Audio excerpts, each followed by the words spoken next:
Lantas Aceh Hadir. Alhamdulillah pada hari ini kita mendistribusikan air bersih kepada 4 desa yang ada di Kecamatan Tanah Jambuai, Kabupaten Aceh Utara. Ini dalam rangka Lantas. Semoga air bersih ini bermanfaat untuk masyarakat di sini karena dalam beberapa bulan ini masyarakat kepentingan air bersih. Jumlah mobil yang kita bantu 5 unit mobil tangki. Semoga dengan kegiatan ini masyarakat bisa terbantu.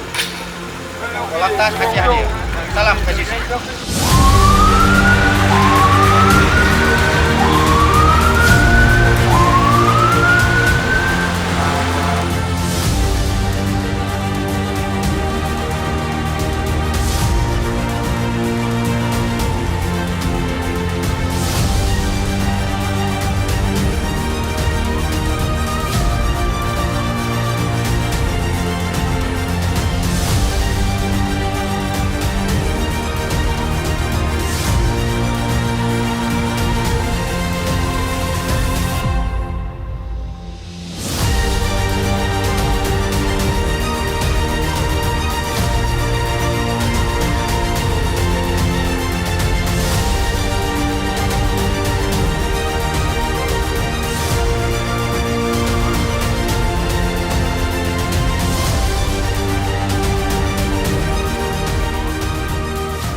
Terima kasih kepada Bapak Kapolda Aceh, Dirlantas Polda Aceh, Kapolres Aceh Utara, dan Kasatlantas Polres Aceh Utara.